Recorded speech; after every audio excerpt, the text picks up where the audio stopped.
Laboratorio Siegfried cuenta con moléculas de vanguardia para el cuidado de la salud gastrointestinal de sus pacientes. Dexopran, dexlansoprazol de 30 y 60 miligramos para el tratamiento de hernia y hernia. Gracias a su liberación dual programada, mantiene una eficacia superior por 24 horas en el control del pH en 4. Además, no interactúa con alimentos, por lo cual se puede tomar en cualquier momento del día, mejorando así la adhesión al tratamiento. Dexopran, dexlansoprazol de 30 y 60 miligramos. Floratil, Saccharomyces boulardii CN-CMI 745, un probiótico efectivo en el tratamiento de diarrea, que reduce hasta en un día la duración de la misma y disminuye en un 50% la posibilidad de diarrea en el tercer día. Además, en conjunto con antibióticos, Floratil previene en un 51% la posibilidad de un evento diarreico por esa causa. Por ello, se recomienda el uso conjunto, para proteger el equilibrio de la microbiota intestinal de los efectos nocivos de los antibióticos. En acompañamiento de la terapia de erradicación de Helicobacter pylori, Floratil cuenta con estudios que certifican la disminución de la frecuencia de efectos secundarios gastrointestinales, mejorando así la adherencia al tratamiento. Laboratorio Siegfried, cuidando la salud gastrointestinal de su paciente. Nos conoces y volvimos a seguir ayudando a miles de pacientes que nos necesitan.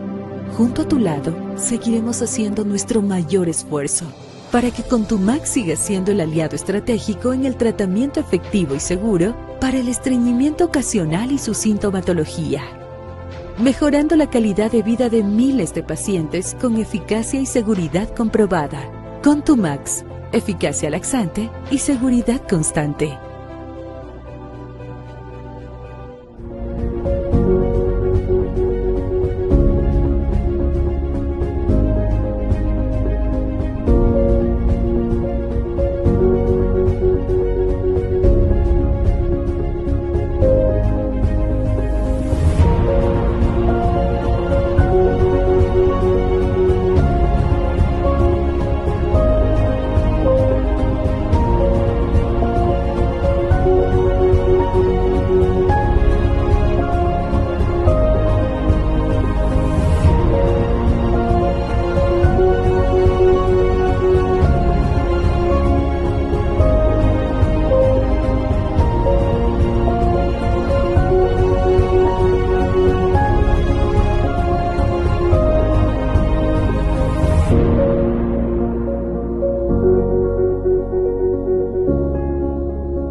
El hígado es un órgano vital, responsable de numerosas y complejas funciones en nuestro organismo, y es agredido constantemente por microorganismos, alcohol, tóxicos, medicamentos, enfermedades metabólicas y otros.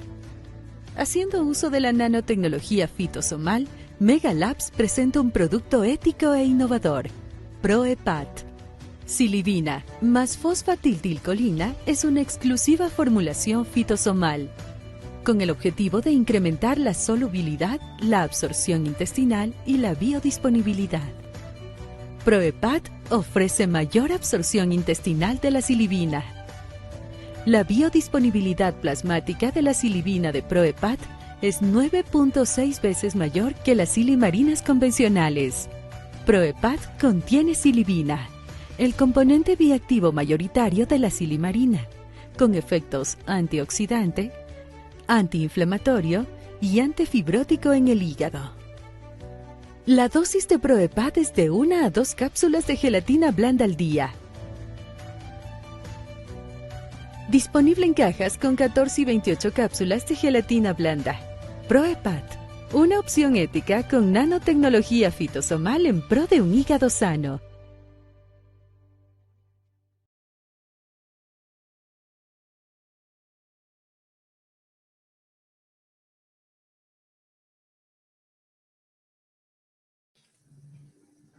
Hola, Muy buenos días con todos.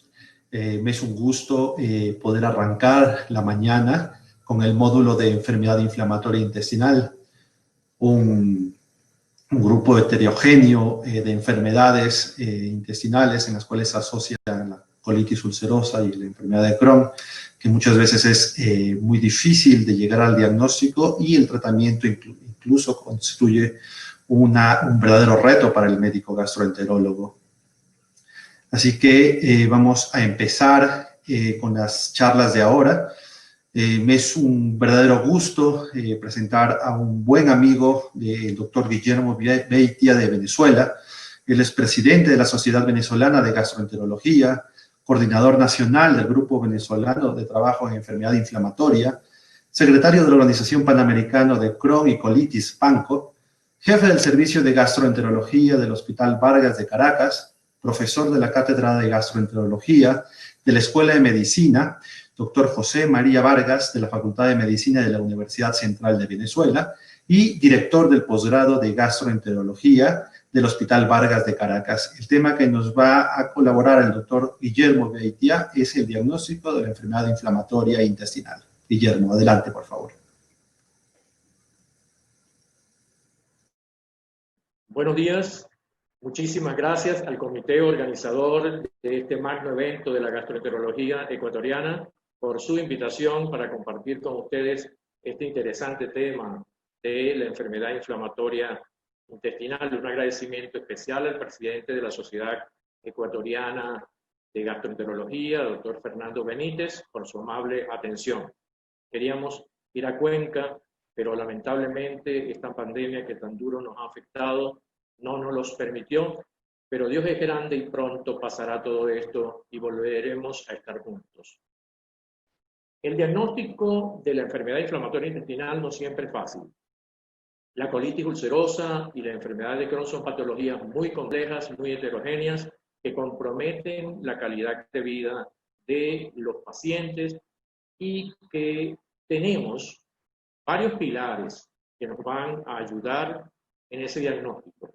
La historia clínica siempre relevante, la endoscopia, la biopsia, el laboratorio y las imágenes.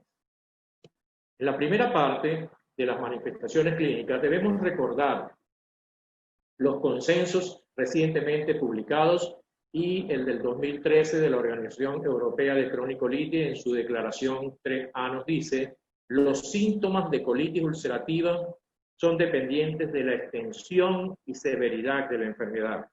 Diarrea sanguinolenta, sangrado rectal, tenez, urgencia, incontinencia fecal, el incremento en la frecuencia de las evacuaciones, dolor abdominal, anorexia y fiebre sugieren colitis severa. En relación a la enfermedad de Crohn, los síntomas son heterogéneos, pero comúnmente incluyen el dolor abdominal, la pérdida de peso y la diarrea crónica. Estos síntomas deben crear la sospecha de enfermedad de Crohn, especialmente en pacientes jóvenes.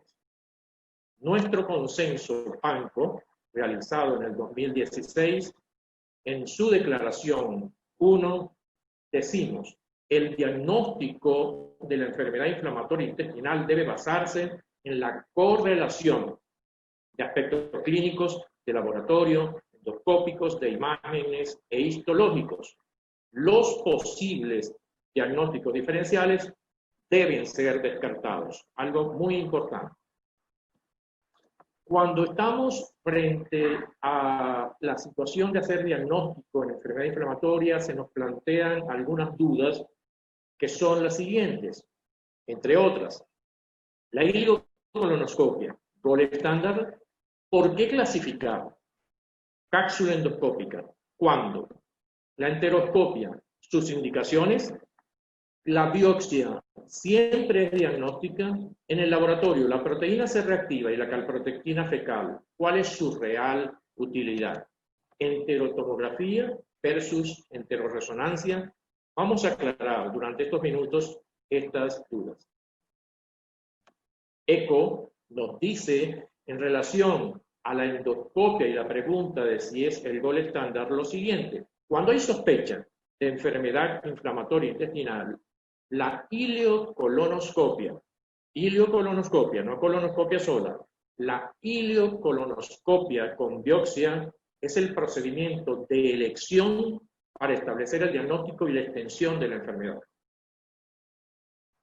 No hay, importante, no hay características específicas para colitis ulcerosa o enfermedad de Crohn en la endoscopia. En colitis ulcerosa, el hallazgo útil es la lesión continua confluente con una clara demarcación de la inflamación. En enfermedad de Crohn, las lesiones son discontinuas, la presencia de estenosis, fístulas y lesión perianal. En Crohn, las úlceras tienden a ser longitudinales y pueden estar asociadas a la apariencia en empedrado. Estas lesiones nos hacen pensar en colitis ulcerosa, reducción o pérdida del patrón vascular, edema, eritema, friabilidad, granularidad, el exudado mucopurulento, erosiones, ulceraciones, pólipos posinflamatorios, pérdida de altras, disminución del calibre de la luz. Hay que recordar muy bien que cuando hay estenosis en colitis ulcerosa, hasta que no se demuestre lo contrario, esa lesión puede tener displasia severa o cáncer. Y estas lesiones nos hacen pensar en Crohn, aftas que pueden evolucionar a lesiones más severas, úlceras redondas, longitudinales, serpiginosas, el empedrado de la mucosa y la estenosis. Importante, no toda ileitis es enfermedad de Crohn. Si bien es cierto, es una de las causas más frecuentes, siempre que estamos frente a la sospecha de una enfermedad de Crohn, debemos plantearnos otras posibilidades. Son muchas las causas y la pregunta sería, si no es Crohn, ¿qué puede ser? La respuesta es la siguiente, una larga lista de causas de ileitis, entre las que se mencionan infecciosas, amibiasis, yersinia, salmonella, clostridium.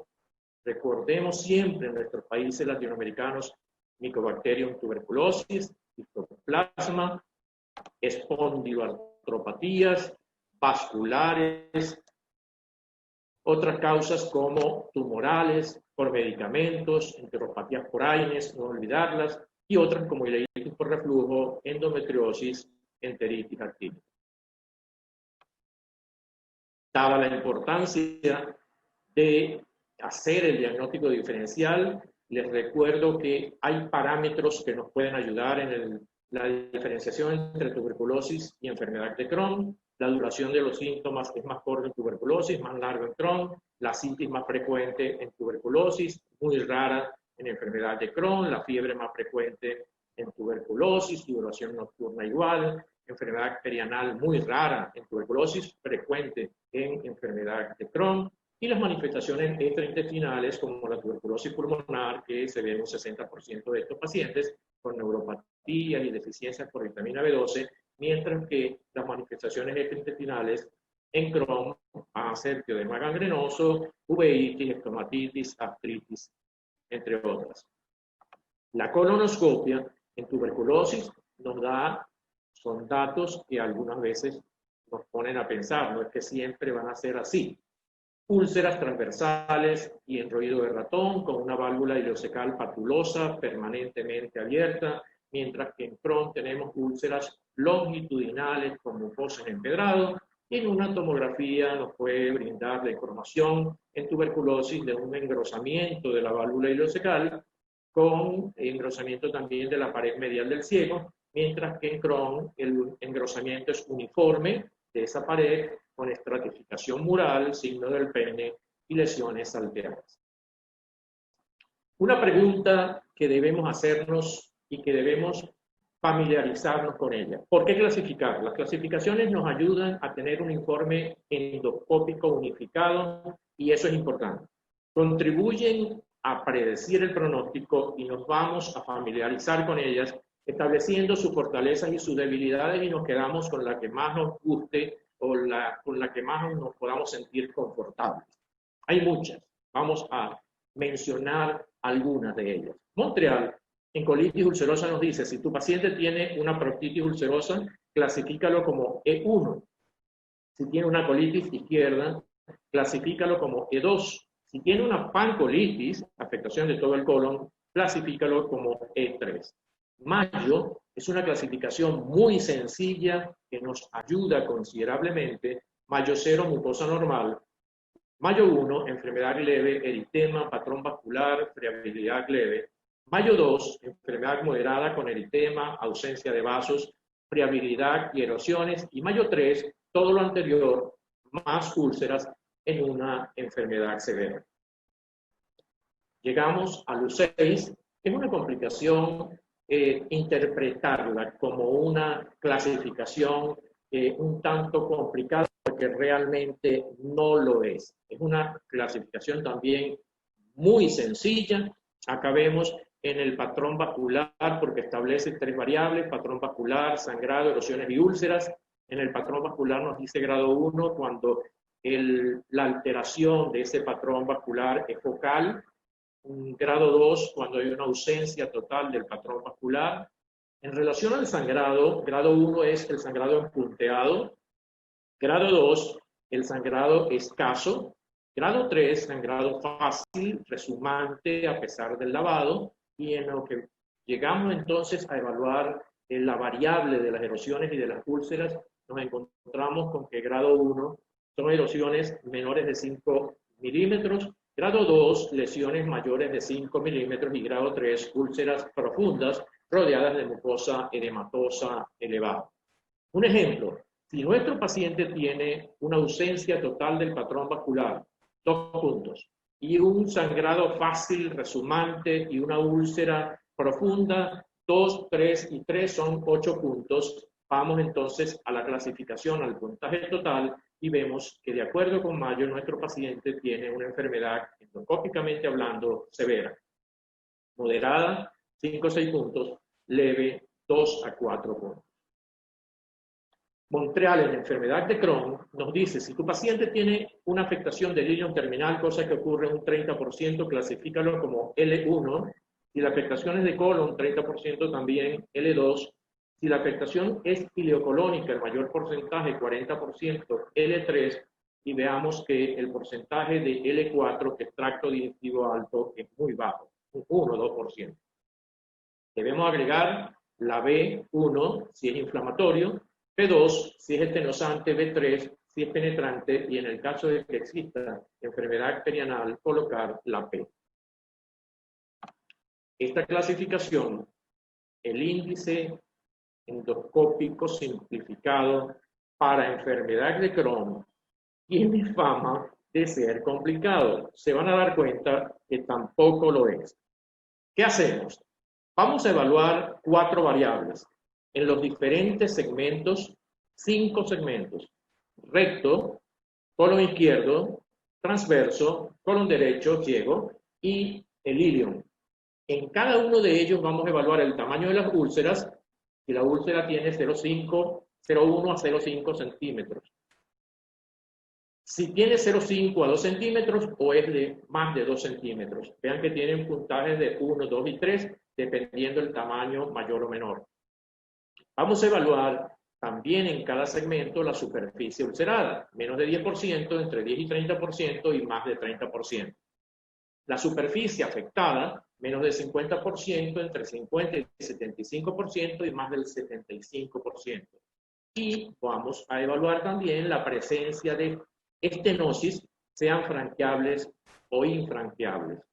Hacemos la sumatoria total en cada segmento y luego la sumatoria global nos va a decir si nuestro paciente tiene enfermedad leve, 3 a 6 puntos, moderada, 7 a 16 puntos, o severa, más de 16 puntos.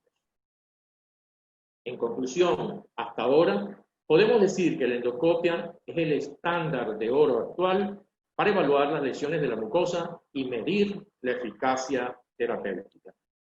La cápsula endoscópica tiene valor. Bueno, acá vemos las úlceras lineales, erosiones o úlceras aftoides, empedrado, estenosis, que vamos a poder visualizar en un estudio como este. ¿Tiene limitaciones? Sí. El ECO, la Organización Europea de Cronicolitis, nos dice en una de sus declaraciones, en pacientes con sospecha de enfermedad de Crohn que tengan una ileocolonoscopia normal, la cápsula endoscópica puede ser la modalidad diagnóstica inicial del intestino delgado, en ausencia, importante, de estenosis o síntomas obstructivos. En este caso, la enterotomografía o la enteroresonancia deben ser el método de elección. Y en relación a la enteroscopia, las ventajas de la endoscopia asistida por balón comparada con la cápsula incluyen la evaluación de las lesiones atípicas, la probabilidad de obtener biopsias por estudio histológico, la posibilidad de realizar intervenciones terapéuticas como dilatación de estenosis, tratamiento del sangrado o recuperación de cápsula retenida en casos de estenosis. Llegamos a un punto, el tercer pilar diagnóstico, que es la biopsia. Es siempre diagnóstica. Es importantísimo tener un buen patólogo enamorado de la enfermedad inflamatoria intestinal dentro de nuestro equipo multidisciplinario de enfermedad inflamatoria intestinal. Casualmente, nuestro patólogo excelente que tenemos en el equipo multidisciplinario nos presta esta información para que se la presentemos a todos ustedes y nos dice, en colitis ulcerativa no deben faltar estos tips, vamos a llamarlo así. La distorsión arquitectural difusa, el infiltrado inflamatorio transmural y continuo, la plasmocitosis basal, sobre todo en las etapas iniciales de la enfermedad, criptitis, accesos críticos que no son específicos de colitis ulcerosa, agregados linfoides y depresión mucinosa. Mientras que en enfermedad de Crohn, los datos que no deben faltar, la irregularidad crítica focal discontinua, la inflamación crónica focal transmural, granulomas epitelioides que, como ustedes saben, se encuentran en un 50% de los pacientes, y la irregularidad de la arquitectura vellosa. Pasamos al cuarto pilar, laboratorio. ¿Es la proteína C reactiva un marcador fiable de actividad inflamatoria intestinal? No hay muchos estudios y qué bueno sería que nosotros en Latinoamérica comencemos a hacer trabajos multicéntricos. Esto es uno de los ejemplos que podemos hacer. Hay buena correlación con el CDS, estadísticamente significativa, un tanto débil, pero significativa. Es más sensible para enfermedad de Crohn que para colitis ulcerosa, cierto, tal vez esa explicación es por el compromiso transmural.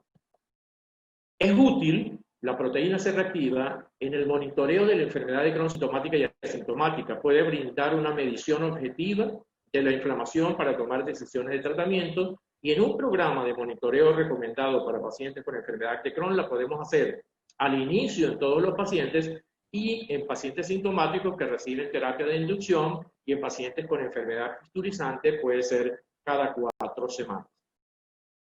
¿Cuál es la real utilidad de la calprotectina fecal? Distinguir una enfermedad orgánica de un problema funcional como un síndrome de intestino irritable. Por ejemplo, predecir el riesgo de recaída, uno de sus grandes aportes. Distinguir el paso de enfermedad inflamatoria quiescente activa. Optimizar tratamiento. Antes estaba en valores cercanos a lo normal y ahora se altera. Algo tienes que hacer porque la inflamación no está respondiendo a lo que estás haciendo. Optimiza la terapia. Predecir la respuesta al tratamiento y definir la remisión profunda en ausencia de síntomas y lesiones endoscópicas. Importante esto. Condiciones no EII que pueden alterar la calprotectina fecal. Son muchas, como ustedes ven acá. Infecciones, condiciones inflamatorias, múltiples, neoplasias, fármacos como los inhibidores de bomba de protones o los AINES, misceláneas como la úlcera péptica, cirrosis, pólipo juvenil. Pasamos al quinto pilar del valor de las imágenes. Enterotomografía versus enteroresonancia. La enterotomografía nos permite el realce de la mucosa con el contraste, engrosamiento y edema de la pared, cambios extramurales como el signo del peine, nódulos linfáticos aumentados de tamaño, mientras que la enteroresonancia, que tiene sus ventajas, da una mejor resolución del contraste en tejidos blandos, permite examinar el intestino delgado sin exposición a radiaciones. Es ideal en población joven y en aquellos que ameritan estudios repetidos. Aquí debemos elogiar el excelente trabajo realizado por el grupo del doctor Panés, que en su hospital hicieron el índice María. Ha mostrado una muy buena correlación con el CDAIS. Acá vemos una buena sensibilidad y especificidad. María es una fórmula que incorpora el grosor de la pared, edema, ulceración, hiperintensidad del intestino calculado por cada segmento.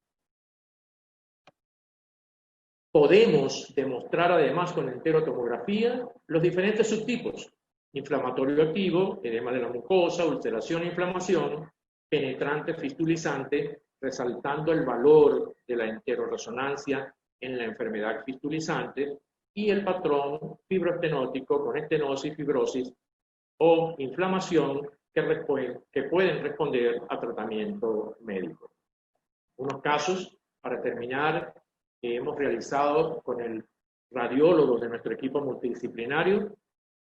Este es un paciente de 29 años que llegó luego de 5 años en consulta en otro centro privado, nos llegó a nuestro hospital en muy malas condiciones generales, con pérdida de peso, diarrea crónica, anemia, dolor abdominal, se hizo la colonoscopia, tenía úlceras en el ilion, hicimos la enterotomografía, vemos la estenosis extensa que nosotros estamos observando acá. Por supuesto, el paciente requería cirugía y actualmente está en muy buenas condiciones generales. La enteroresonancia nos muestra fístulas enteroentéricas y, en este caso, colovesical. Este último caso es un paciente de 27 años que nos ingresó en el 2016, también en muy malas condiciones generales, diarrea crónica, pérdida de peso, lo habían evaluado en varios sitios, pensaron en enfermedad celíaca, pensaron en intestino irritable, yo no entiendo por qué, porque había muchos factores de alarma. Le hacemos la colonoscopia, úlceras en el intestino, en el ilion, tomamos biopsia para anatomía patológica, muestras para cultivo que siempre tomamos en nuestros pacientes con sospecha de enfermedad de Crohn para hacer el diagnóstico, que ya lo hemos comentado.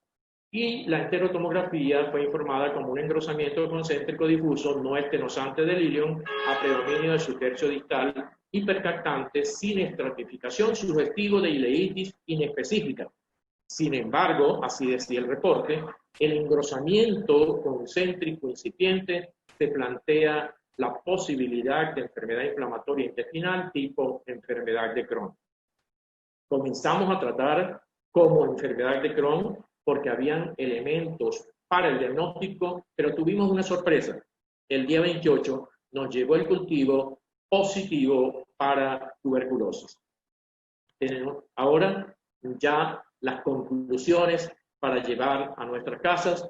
Podemos decir que la iliocolonoscopia es el gol estándar en el diagnóstico, que en la práctica diaria debemos acostumbrarnos a usar clasificaciones clínicas y endoscópicas, recordar que no toda ileitis es enfermedad de Crohn y que debemos tomar cultivo de intestino delgado y en otros segmentos de ser necesario cuando sospechamos enfermedad de Crohn para hacer el diagnóstico diferencial con TBC.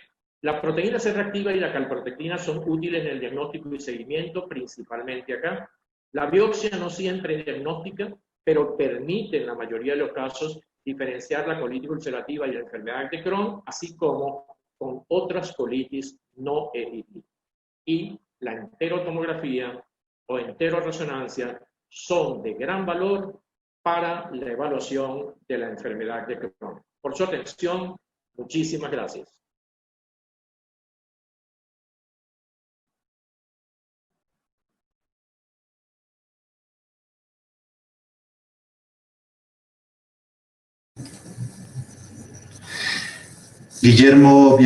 Doctor Guillermo Vieita, muchas gracias por su charla muy didáctica, explicativa, y nos resume prácticamente de que el diagnóstico es un conjunto de parámetros endoscópicos, patológicos, clínicos, para poder llegar a un diagnóstico efectivo. Siguiendo con la mañana de charlas de enfermedad inflamatoria, tengo también el gusto de presentar al doctor Guillermo Otoya de Perú, también amigo, compañero de la PANCO, médico cirujano, especialista en gastroenterología, pre y posgrado, Universidad Nacional Mayor de San Marcos, médico asistente y ex jefe del Servicio de Gastroenterología del Hospital Nacional Guillermo Almenara I, Salud, vicepresidente de la Sociedad de Gastroenterología del Perú, miembro de la PANCO, participante y disertante en cursos y congresos de gastroenterología en Perú y en el extranjero. A continuación, la charla, manejo de colitis ulcerosa. Adelante, Guillermo. Mis queridos amigos, los saludo cordialmente desde Perú en esta versión a distancia del 21 Congreso Ecuatoriano de Gastroenterología y el primer taller de especialidades afines. Hubiera sido un gusto estar nuevamente en la ciudad de Cuenca, una ciudad que me gusta muchísimo, pero bueno, las circunstancias han impedido que esté físicamente, pero al menos tengo la suerte de poder compartir con ustedes remotamente este congreso. Este es el hospital en Lima, Perú, donde trabajo, y ahí está nuestro servicio de gastroenterología, que siempre los espera y está a su disposición para lo que puedan necesitar. Conflicto de interés. Sabemos de la prevalencia mundial de la enfermedad inflamatoria intestinal, que está incrementada siempre con mayor cantidad de casos en el hemisferio noroccidental. Sin embargo, asumimos que cada vez en nuestros países, como Sudamérica, tal como lo muestra en esta reciente publicación de COTSE, vemos un incremento de la incidencia de la enfermedad inflamatoria en Latinoamérica.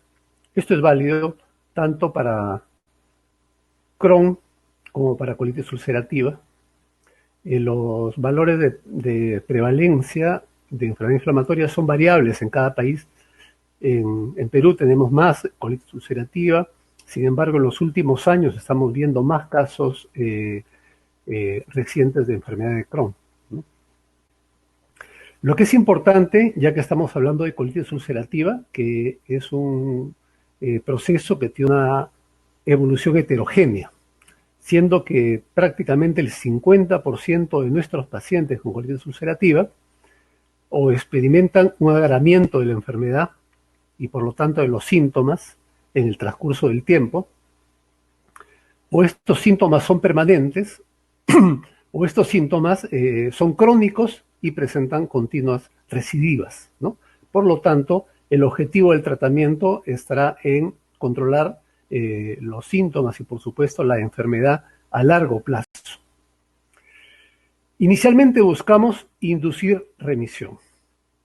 Esto es paciente sin síntomas o prácticamente asintomático, sin presentar diarrea, sangrado, dolor abdominal, mal estado general y, por supuesto, a nivel endoscópico, lograr la cicatrización de la mucosa. Para esto, además de la endoscopía, tenemos eventualmente la posibilidad de contar con biomarcadores que nos induzcan a pensar en remisión de la enfermedad. Una vez lograda la remisión, es nuestra obligación o nuestro objetivo mantener esta remisión en el tiempo, prevenir las recaídas y, por lo tanto, evitar la necesidad del uso de corticoides, de hospitalizaciones en el paciente y, por supuesto, de intervenciones quirúrgicas, que es lo que debemos a toda costa retrasar o evitar con un manejo adecuado de la remisión, del mantenimiento de la remisión en enfermedad inflamatoria. Muchas veces no nos ponemos de acuerdo con el paciente o por lo menos no expresamos el mismo lenguaje entre lo que nosotros buscamos y el paciente espera, ¿no? Nosotros a veces imaginamos la enfermedad inflamatoria o la colitis ulcerativa como un colon inflamado y nuestro objetivo es llegar a la remisión profunda. Sin embargo, no es el todo. Hay que ver integralmente al paciente, el cual probablemente solo desea tener una calidad de vida adecuada en todos los aspectos personales, laborales, sociales, en su vida de pareja y, en lo posible, no utilizar ningún medicamento, lo cual es bastante difícil de conseguir. Entonces tratemos de unificar nuestro lenguaje con los pacientes. Probablemente busquemos lo mismo, pero lo expresamos de un modo diferente. Existen muchas formas de medir la actividad de la enfermedad inflamatoria, en este caso de la colitis ulcerativa, ¿no? Las guías de la American College son bastante prácticas y útiles para poder establecer la actividad de la colitis ulcerativa en formas leves, moderadas a graves. Esto está inspirado en los clásicos criterios de Trulov and Witts, ¿no? Vemos cómo de este modo rápidamente podemos identificar las formas graves por el número de deposiciones, más de 10, la presencia continua de sangre en las deposiciones, el requerimiento de transfusión o de aporte de hierro endovenoso, los marcadores de inflamación, como son la proteína C reactiva, la velocidad de sedimentación, si está disponible idealmente la calprotectina fecal, ¿no? Y por supuesto, los criterios endoscópicos de actividad. Todo esto nos ayuda a discernir las formas graves que requieren una intervención mucho más inmediata. Para las formas leves de colitis ulcerativa, el elemento fundamental en el tratamiento son los aminosalicilatos. Cuando son proctitis, únicamente proctitis o colitis distales, se podría considerar únicamente los aminosalicilatos en forma de supositorios. Cuando son colitis izquierda, combinarlo, el uso de terapia local con terapia sistémica de aminosalicilatos, y cuando son formas extensas debemos considerar para lograr remisión o para inducir remisión del brote el uso de aminosalicilatos por vía oral en dosis sobre los 3 gramos a más. Eventualmente podemos considerar en lo posible el uso de corticoides que no tengan una acción sistémica importante como la budesonida si la tenemos disponible. En el Perú por lo menos no tenemos budesonida. Debemos evitar en lo posible los corticoides sistémicos, ¿no? Porque estamos hablando de formas leves en las cuales el elemento fundamental o la piedra angular del tratamiento será los aminosalicilatos. En cambio, en las formas moderadas a severas, mucho más en las severas, por supuesto, en la inducción o en los flares, en la exacerbación de la enfermedad, utilizamos los corticoides, sean orales, sea por vía endovenosa, y también debemos considerar la terapia biológica, tanto anti-TNF como biológicos más recientes como el vedolizumab y el ustekinumab, los cuales los biológicos en general deben ser utilizados de acuerdo a la disponibilidad de los fármacos en nuestro medio. No pensar necesariamente que el paciente que falló con el anti-TNF debe ir a un tratamiento biológico como el vedo o como el ustekinumab, sino considerar toda la terapia disponible, todo el abanico de biológicos que contemos y en base a las particularidades de cada paciente decidir con cuál nos quedamos. Igual en el mantenimiento podemos agregar probablemente azatioprina, sea lo que más empleemos en nuestros pacientes con colitis ulcerativa, definitivamente es nuestro caso, y evitar para el mantenimiento los corticoides sistémicos. Cuando rápidamente nosotros queremos ubicar al paciente dentro de las formas graves de colitis ulcerativa, nos podemos fijar en una serie de datos, como los que figuran acá. Sin embargo, lo que nos sirve muchísimo es la respuesta a los corticoides. Pacientes que tienen dependencia de corticoides, resistencia a las corticoides, o van mal con los corticoides, o sea, una respuesta inadecuada, deficiente o permanente con los corticoides, ya nos permite rápidamente orientarnos hacia una forma grave de colitis ulcerativa. Y por otra parte, no basta el criterio de severidad, sino también el criterio de cómo actúa la enfermedad en un paciente en particular. Por ejemplo, hay pacientes que únicamente presentan proctitis, sin embargo, esta proctitis es de muy difícil manejo. Y aunque las guías dicen que habitualmente las proctitis se tratan con terapia local de aminosalicilatos, en algunas ocasiones debemos recurrir a otros tratamientos como corticoides para lograr la remisión del cuadro. O sea, no solamente basta pensar en en severidad de la enfermedad, sino también valorar la extensión en el contexto de un paciente en particular. Hablando de los anti-TNF, sabemos que 1/3 de los pacientes que reciben anti-TNF no tienen una respuesta primaria al fármaco. Y conforme pasa el tiempo en el transcurso de los meses, se va agregando lo que es una pérdida de respuesta secundaria, que puede llegar a ser un poco más del 50% al año, y esto desciende significativamente conforme pasan los meses. Entonces, esta ausencia de respuesta al tratamiento con anti-TNF es un escenario que siempre está presente en nuestros pacientes, y en una serie de nuestro hospital también lo hemos podido ver así, ¿no? En que vemos cómo con el tiempo la pérdida de respuesta al anti-TNF es evidente. Por lo tanto, debemos siempre tener en mente y en nuestras posibilidades nuevas estrategias del manejo de la enfermedad inflamatoria y de la colitis ulcerativa. Vemos como una de ellas es un biológico antiintegrina, como es el vedolizumab. El etrolizumab aún no está comercializándose, pero es una alternativa futura muy interesante.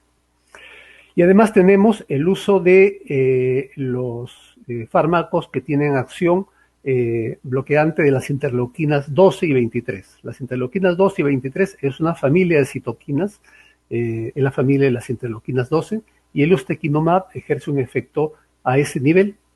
Y también surgen las moléculas pequeñas, ¿no? Actualmente representada por el tofacitinib. A diferencia de los biológicos, que son proteínas complejas que no se pueden dar por vía oral, las moléculas pequeñas se pueden dar, tienen absorción por vía oral, tienen rápida respuesta de acción, eventualmente también tienen riesgos y tienen otro mecanismo de acción del cual vamos a hablar más adelante. El tofacitinib es el que contamos actualmente, pero probablemente el siguiente inhibidor JAK sea el upadacitinib, que también tiene unas características con respecto al tofacitinib, y otros más que seguramente irán posicionándose o descartándose en el futuro. Y tenemos que las antiintegrinas, ¿no? Son las integrinas, en primer lugar, son receptores que se encuentran en la superficie de los linfocitos T que migran por el torrente sanguíneo. Son bastante específicas de linfocitos que migran al intestino, aunque también pueden encontrarse a nivel de la mucosa respiratoria. Bueno, es un heterodímero, esta integrina es un heterodímero formado por un elemento alfa, el alfa 4, y un elemento beta 7. Heterodímeros porque cada elemento de la molécula es diferente entre sí, el cual se acopla a ligandos que se encuentran en las células endoteliales.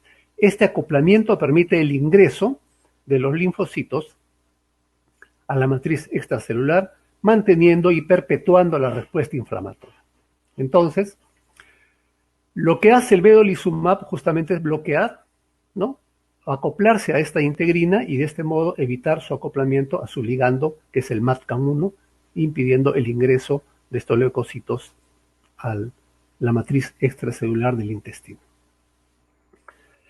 El estudio pivotal del vedolizumab para colitis ulcerativa es el estudio Gemini, en el cual se evidencia que efectivamente después de 52 semanas de tratamiento con vedolizumab se logra respuesta clínica prolongada en más del 50% de los pacientes con respecto a placebo, sea en la dosis dada cada 8 semanas o en la dosis cada 4 semanas. Y también cicatrización de la mucosa sobre el 50% de los pacientes, bastante más que logrado con el placebo. Con respecto al ustekinumab, el ustekinumab decíamos que actúa sobre las citoquinas proinflamatorias, como son la interleuquina 12 y 23, forman parte de una familia de citoquinas proinflamatorias, y al ser una familia comparten elementos en común, que es la subunidad P40, ¿no? La subunidad P40 que tenemos acá es la compartida tanto por la interleuquina 23 como por la interleuquina 12. Entonces el ustekinumab bloquea ambas subunidades y por lo tanto ejerce un efecto sobre esta citoquina proinflamatoria 23 y la interleuquina 12. En el futuro se van a desarrollar moléculas más específicas, anticuerpos más específicos, como este, que es el mirikizumab, también en fase 3, el cual actúa selectivamente sobre la subunidad P19, que es única de la interleuquina 23. Esta mayor selectividad que se busca para bloquear estas citoquinas proinflamatorias es que las citoquinas tienen características diversas, son pleiomiórficas, actúan en diferentes células y por lo tanto pueden tener efectos a veces un tanto contradictorios con una acción predominantemente proinflamatoria y eventualmente reguladora de la inflamación. Es por eso que se busca en el futuro actuar selectivamente sobre interleuquinas que tengan un perfil básicamente proinflamatorio, como es la interleuquina 23.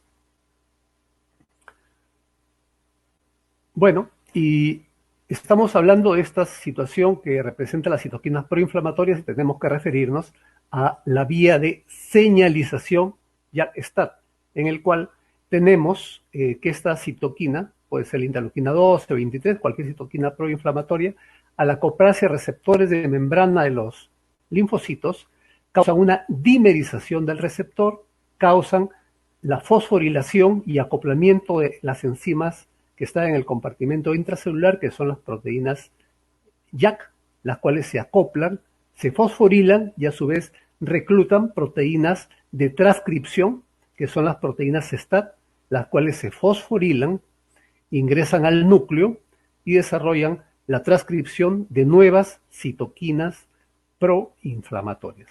Esta es la vía de señalización JAK-STAT.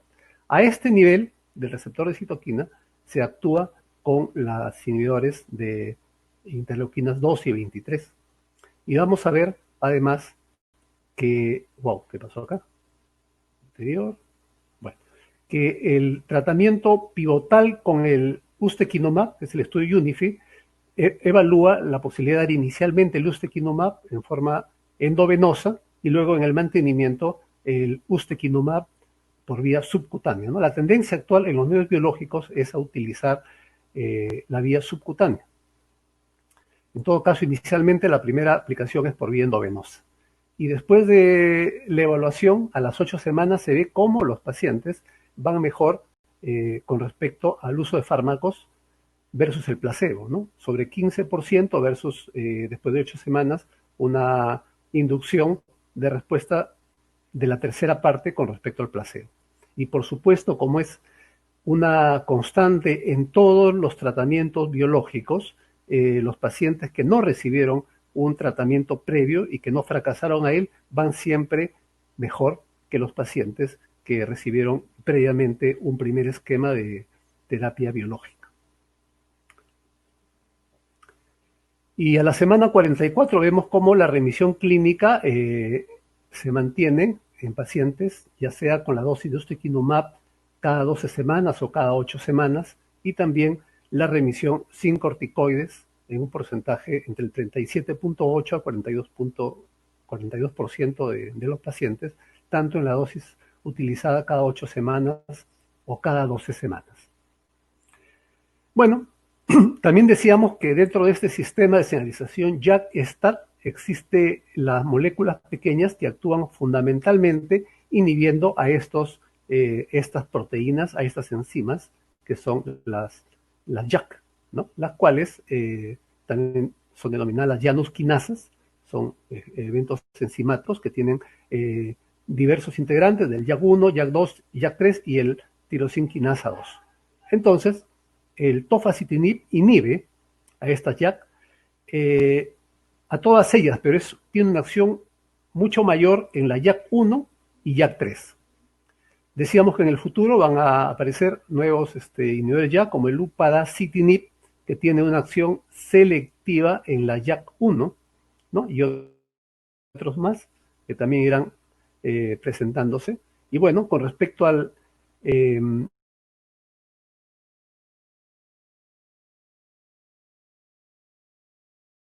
dosis de 10 miligramos 2 veces al día van bastante mejor que el placebo, Y lo que es importante, el aporte de estas moléculas pequeñas es que los buenos resultados van bien tanto en pacientes con tratamiento previo anti-TNF o sin tratamiento previo, lo cual no encontrábamos en los otros muestras de terapias biológicas como segunda línea.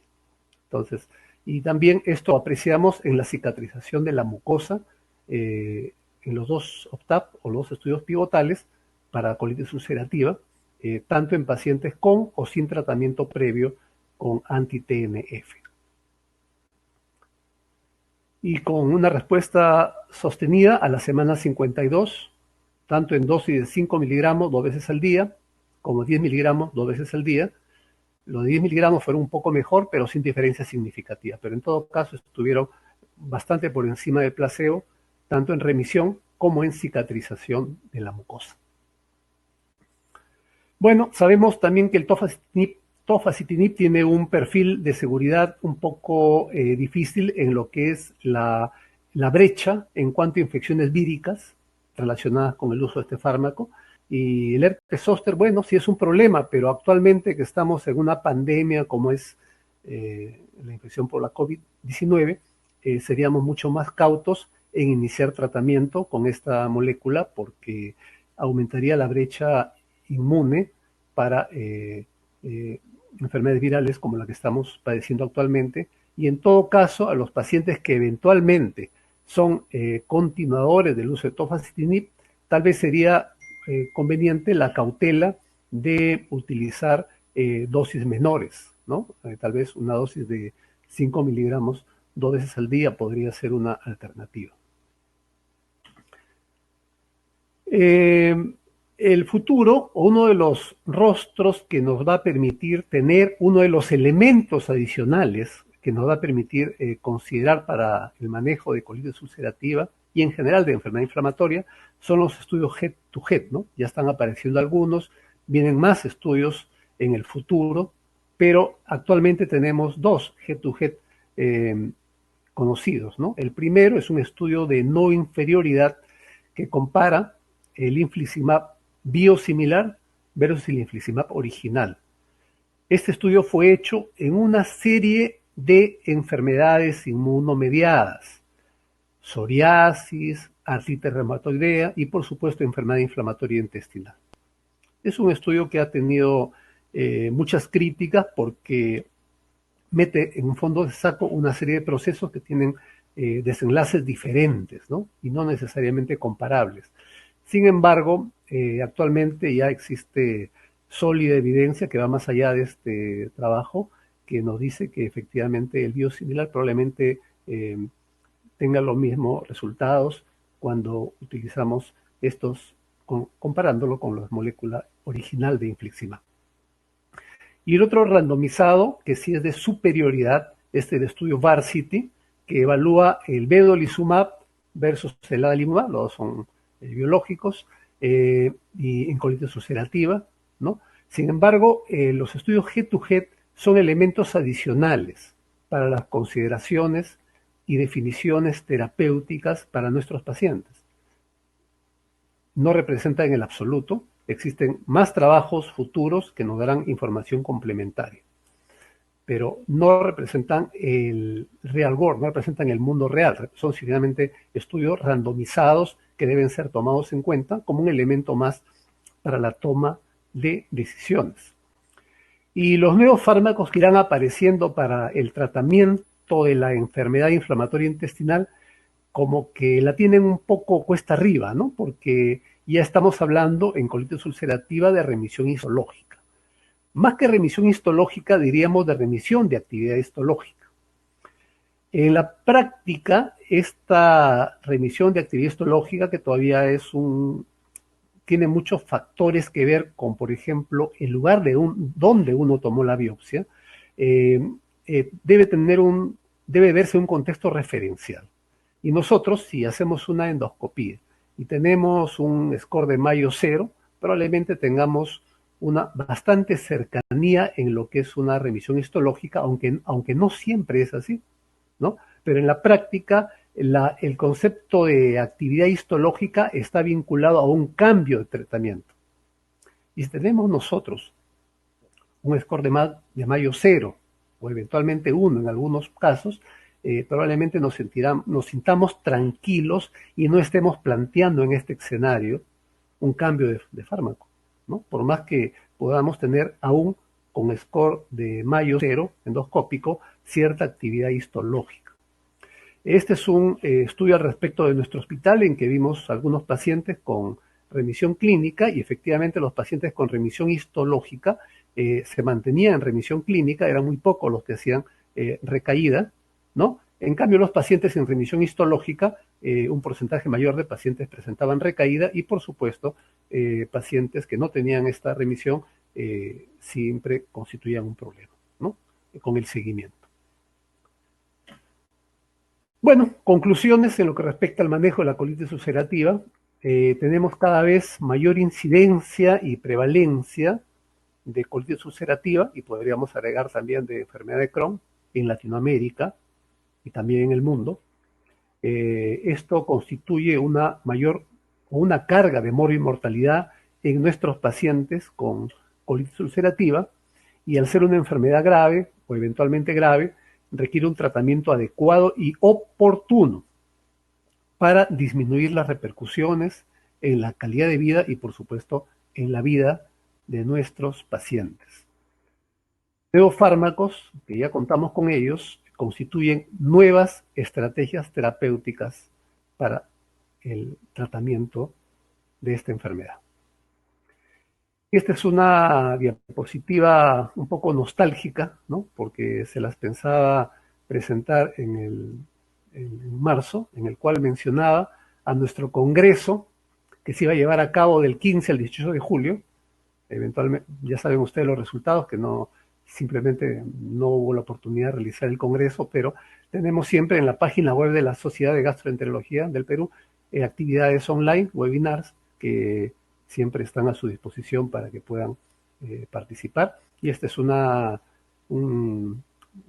elemento que se encuentra al norte del Perú, a unas 4 o 5 horas al norte de Lima, la cultura Sechín, en Casma, en que fíjense ustedes cómo tallado en un templo vemos todo el tubo digestivo, el estómago, el intestino. No sé si esto es enfermedad inflamatoria o son manchas en la piedra, pero como ya hace más de 2000 años antes de Cristo, esta cultura representó el aparato digestivo. Muchas gracias.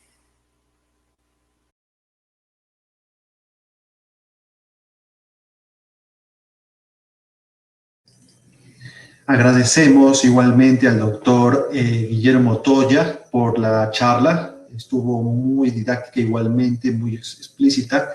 A continuación, nuevamente tengo el gusto de presentarles nuevamente al doctor Guillermo Vieita de Venezuela con el tema con el tema siguiente es tratamiento de la enfermedad de Crohn. Adelante, Guillermo.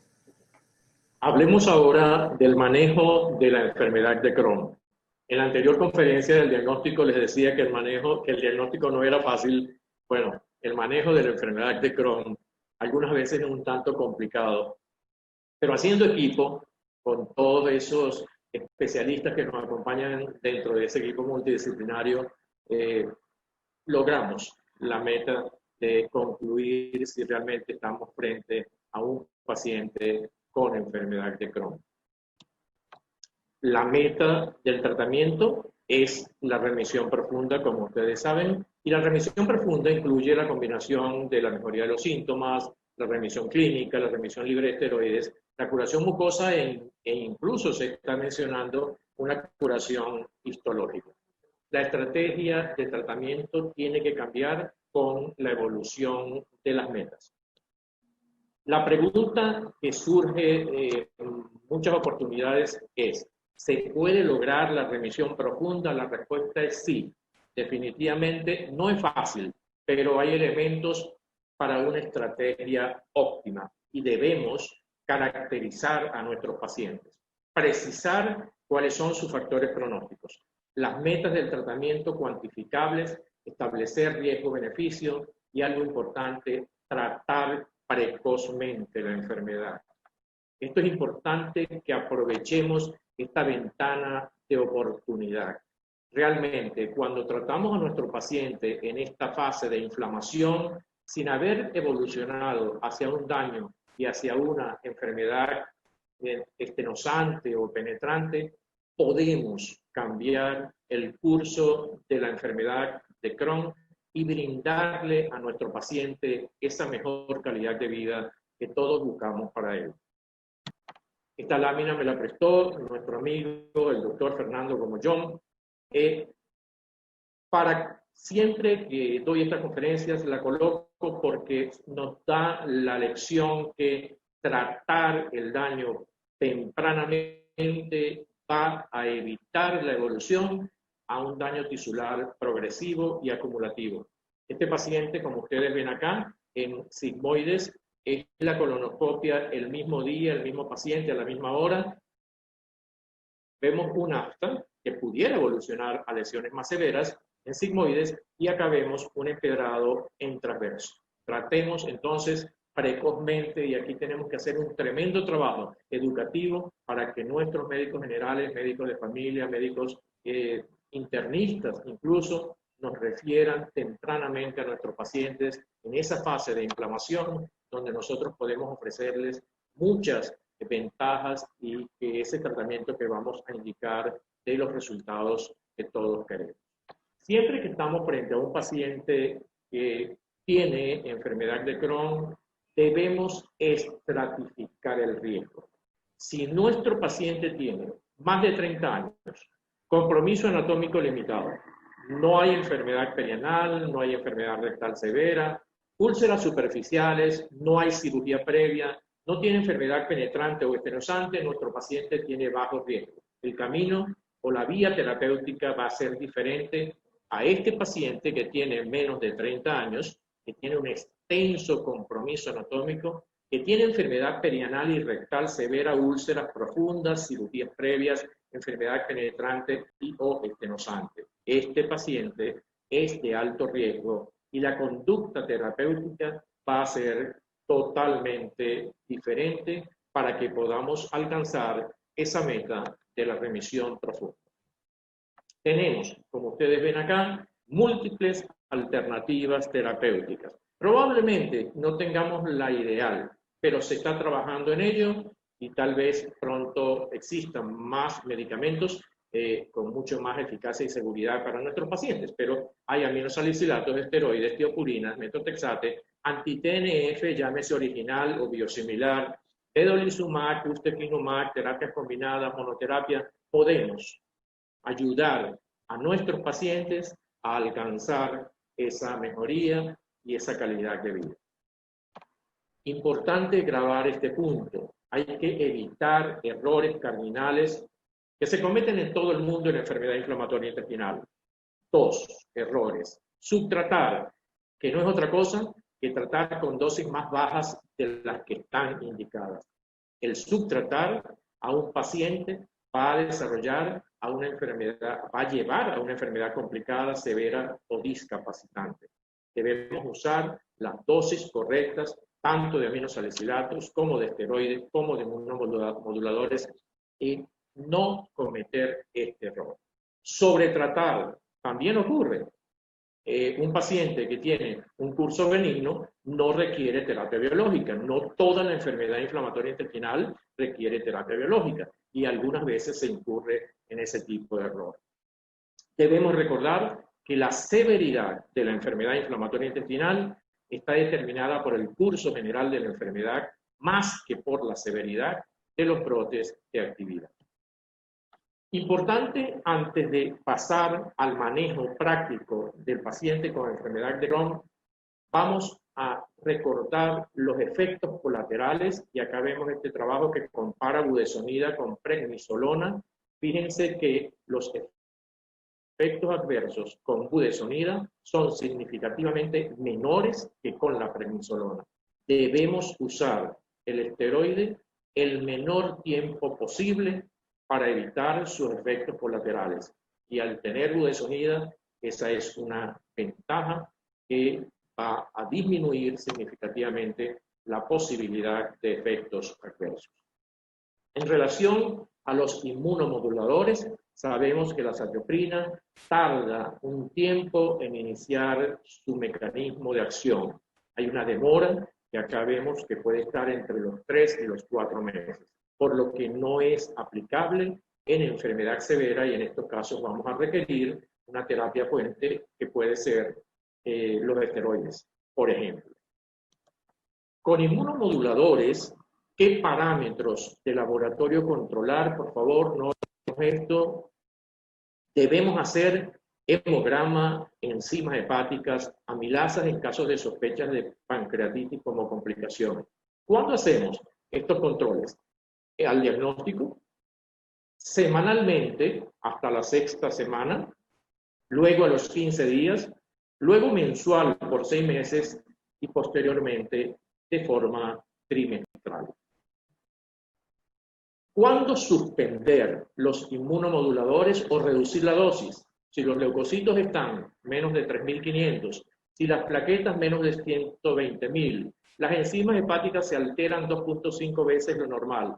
Hay clínica de pancreatitis, dolor abdominal, vómitos, náuseas, la amilasa está alterada. Hay reacciones alérgicas como rash, fiebre y artralgias. Y otra pregunta, ¿cómo reiniciar el inmunomodulador?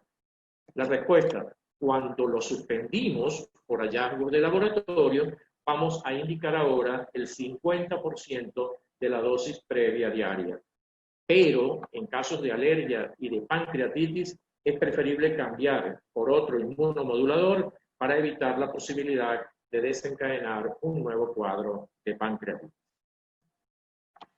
Presentamos entonces ahora una propuesta que hace recientemente, en el 2020, la Asociación Americana de Gastroenterología, tanto en el paciente con bajo riesgo como en el paciente con alto riesgo. La propuesta en el paciente con bajo riesgo, entendiendo que el paciente con bajo riesgo es aquel que tiene úlceras superficiales, poca inflamación, lesión anatómica limitada sin cirugías previas o esteroides o inmunomodulador previo, que tiene un modesto impacto en su calidad de vida. Le vamos a hacer una evaluación completa con colonoscopia, radiología, enterografía, cápsula endoscópica en el caso que esté indicada. La idea es confirmar la ausencia de hallazgos de alto riesgo. 2 vías, el paciente asintomático y el paciente sintomático.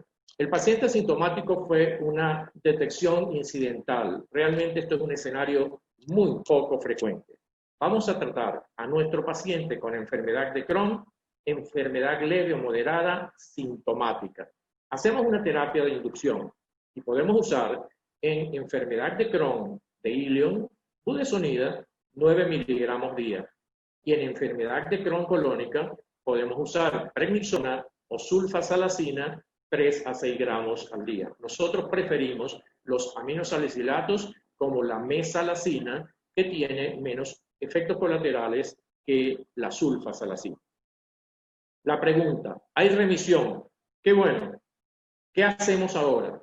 Unas recomendaciones es que este paciente que tiene enfermedad leve y que está en remisión ahora, luego de este tratamiento de inducción, lo dejamos sin terapia de mantenimiento o cuando se trata de enfermedad colónica, podemos seguir usando el aminosalicilado. Hay que tener mucho cuidado con este punto porque las recaídas en enfermedad de Crohn se presentan en un porcentaje considerable de ellos. De todas formas, hay que individualizar los casos y poder, en conjunto con el equipo multidisciplinario y el paciente, que es el personaje más importante, decidir si lo dejamos sin terapia durante un tiempo, pero vamos a hacer evaluación periódica clínica bioquímica con proteína C reactiva, calprotectina, endoscopia cada 6 meses, puede ser el primer año, luego cada 2 años, continuamente evaluando la ausencia de enfermedad progresiva.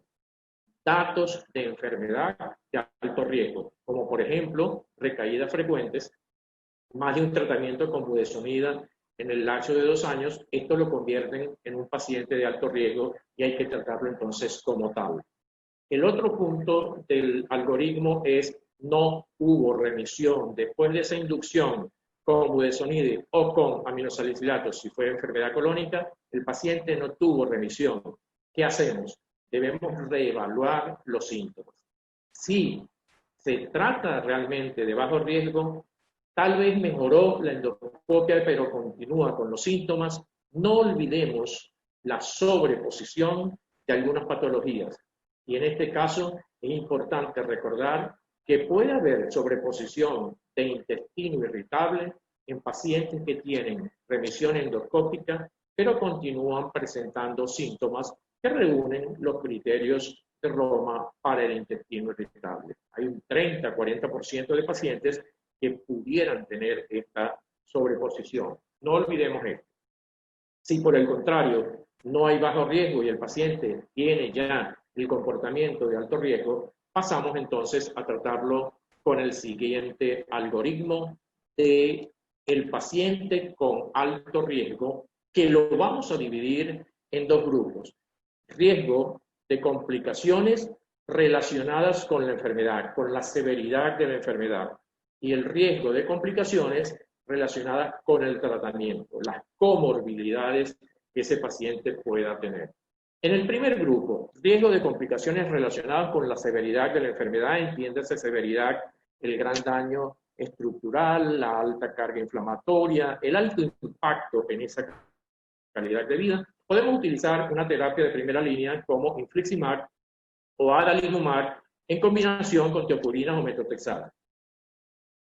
Cuando hay mayor carga de inflamación, mayor severidad de la enfermedad, enfermedad perianal, manifestaciones extraintestinales severas, obesidad, infliximab está más indicado que adalimumab y la terapia combinada más indicada que la monoterapia. Si hay comorbilidades significativas o existe la contraindicación de un anti-TNF, podemos utilizar la monoterapia con ustekinumab. Una segunda línea pudiera ser en pacientes con exposición previa a infliximab o adalimumab, el ustekinumab en combinación con teopurinas o metotrexato. O un segundo anti-TNF. Puede considerarse en pacientes con pérdida de respuesta por inmunogenicidad al primer anti-TNF o por intolerancia, aun cuando hay trabajos que reportan que el paciente que falla al primer anti-TNF tiene un riesgo elevado de fallar con el segundo anti-TNF. Hablemos ahora del otro grupo, que es el paciente con riesgos de complicaciones relacionadas con el tratamiento por las comorbilidades. Serias infecciones previas, enfermedades malignas previas, enfermedad o edad avanzada con comorbilidades múltiples. Si este paciente tiene una enfermedad moderada, una terapia de primera línea puede ser el uso del vedolizumab, que de acuerdo con los estudios, entre ellos el Géminis, dice que hay la probabilidad de pocos efectos colaterales. Una terapia de segunda línea pudiera ser la monoterapia con ustekinumab. Si nuestro paciente tiene enfermedad severa, usar terapia de primera línea, ustekinumab, o como segunda línea, la monoterapia con infliximab o adalimumab o vedolizumab en terapia combinada. Estos son dos algoritmos bastante prácticos, tanto para el manejo de la enfermedad de Crohn de bajo riesgo como para el manejo de la enfermedad de Crohn de alto riesgo. Cuando pasamos a la terapia de mantenimiento, no olvidemos estos puntos. Si la remisión se encontró con esteroides, se deben considerar las teopurinas o metotrexate como terapia de mantenimiento. Azatioprina es una buena opción para el mantenimiento en enfermedad severa. Debemos perder el miedo a la azatioprina. La azatioprina, sobre todo en nuestros países latinoamericanos con la situación económica que vivimos, es un buen recurso farmacológico siempre y cuando llevemos un control estricto de laboratorio y de todos esos parámetros que debemos evaluar. Si la remisión se consiguió con el anti-TNF, el mantenimiento se debe continuar con el anti-TNF. La pregunta, ¿terapia combinada o monoterapia? El estudio SONIC nos da la respuesta y aquí vemos cómo la combinación de infliximab más azatioprina logró la cicatrización de la mucosa a la semana 26 en esta investigación de una forma significativa en comparación con la monoterapia. Y este otro estudio también nos reporta los beneficios de la terapia combinada. Nos dice que al comparar esta terapia con la convencional, vamos a tener menor cantidad de cirugías, el doble de cicatrización, menor uso de esteroides y una remisión mucho más importante que la que se logra con la terapia convencional. Son elementos estos bastante valiosos para apoyar la terapia combinada. Pero aquí surge una pregunta: ¿por cuánto tiempo? Ahí debemos individualizar a nuestros pacientes y seleccionar el riesgo. Pudiera ser que utilicemos la terapia combinada en pacientes jóvenes y en pacientes de edad avanzada durante 1 o 2 años. No hay acuerdo exacto en relación al tiempo, pero va a depender de la individualización de los casos. Damos la terapia combinada durante un tiempo y después, dependiendo cómo esté nuestro paciente, podemos decidir la monoterapia con el inmunomodulador o la terapia combinada. Se nos complica la cosa y ahora llegamos a un paciente que generalmente luce muy complicado y es la enfermedad perianal fistulizante. Equipo multidisciplinario con el coloproctólogo ahí al lado, un examen bajo anestesia con una resonancia magnética con gadolinio, la ultrasonografía endorectal, la colonoscopia. Hay una proctitis, debemos tratar la actividad. Y vamos a dividir estas fístulas en 2 grupos, simples o complejas. Simples, acceso, si lo tiene, drenarlo, antibióticos por 1 mes más o menos, ciprofloxacina, metronidazol. Si hay proctitis, el sedal no cortante. Si no hay proctitis, la fistulotomía es una buena indicación. Ante la falla, vamos a tratar como una úlcera, como una fístula compleja, drenaje de accesos si existen, eventual dilatación de la estenosis, antibióticos por 1 mes con ciprofloxacina más metronidazol, colocación de un sedal flojo, tratar la actividad, puede ser con el anti-TNF en terapia combinada. Si hay falla, debemos optimizar, y recuerden que optimizar es disminuir el tiempo, aumentar la dosis o combinar si es que no se estaba combinando. Y en caso de falla nuevamente, podemos cambiar a un anti-TNF. Si estábamos con infliximab, podemos usar adalimumab o cambiar a un mecanismo de acción diferente como vedolizumab o el ustekinumab, preferiblemente ustekinumab. Cuando hay fracaso, la protectomía está indicada. Hay estudios que últimamente reportan que el oxígeno hiperbárico es beneficioso en algunos pacientes. Yo creo que se necesitan muchos más trabajos para poder recomendar esta conducta. Y algo que sí está tomando bastante fuerza es el uso de las células madres en enfermedad de Crohn fistulizante. Hay trabajos bien serios que están siendo reportados que nos están diciendo que hay resultados bastante alentadores y que pudiera ser una buena alternativa en enfermedad fistulizante. Terminamos con un punto que afecta a un 40% de los pacientes y es la falla de respuesta. Recuérdense que hay falla de respuesta o pérdida de la respuesta que también se puede presentar. Lamentablemente, en nuestros países latinoamericanos no hacemos con frecuencia los niveles de fármacos y determinación de anticuerpos. Ojalá los tuviéramos, porque eso nos va a llevar a plantear o a proponer las intervenciones que le convienen a nuestros pacientes. Lo primero es documentar la pérdida de respuesta. ¿Realmente existe la pérdida de respuesta? Hay que tener mucho cuidado. Cuidado como es una sobreposición con otra enfermedad o es otra causa infecciosa o es pérdida de adherencia. Hay que tener mucho cuidado antes de decir hay falla de respuesta. Si se confirma, debemos presumir falla del mecanismo y cambiar por otra clase de biológico.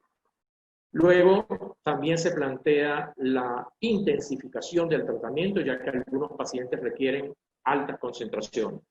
Repito el punto, estar seguros que la adherencia es buena y si es buena, si no es problema de adherencia, optimizar más frecuente la dosis, menos tiempo o combinación. Y cuando hay niveles ausentes del fármaco y niveles altos de anticuerpos, hay que cambiar la medicación a otro biológico, llámese, si estamos usando infliximab, adalimumab o vedolizumab o el ustekinumab.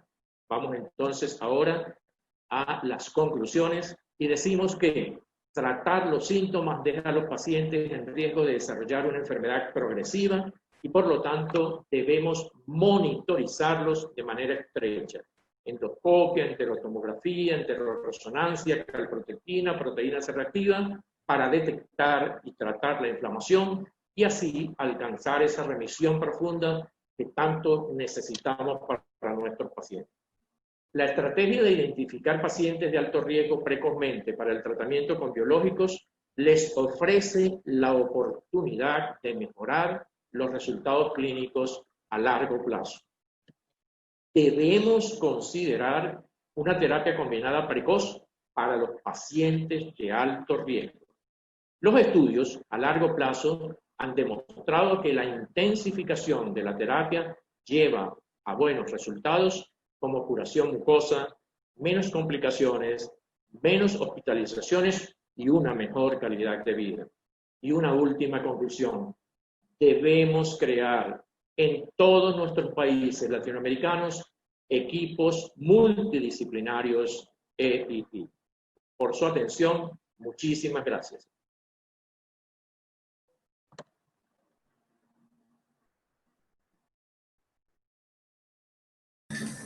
Nuevamente, muchas gracias al doctor Guillermo Beitia por la charla. Hay que recordar de que las preguntas pueden escribirlas en el chat y al final de todo el módulo empezamos a hacerlas y contestarlas. A continuación, nuevamente, tengo el gusto de presentarles al doctor Guillermo Toya de Perú, ahora con el tema de manejo de biológicos en enfermedad inflamatoria intestinal. Muchas gracias, doctor Guillermo. Adelante. Muy bien, ahora siguiendo con nuestro curso, vamos a hablar sobre el manejo de los biológicos en general en enfermedad inflamatoria intestinal.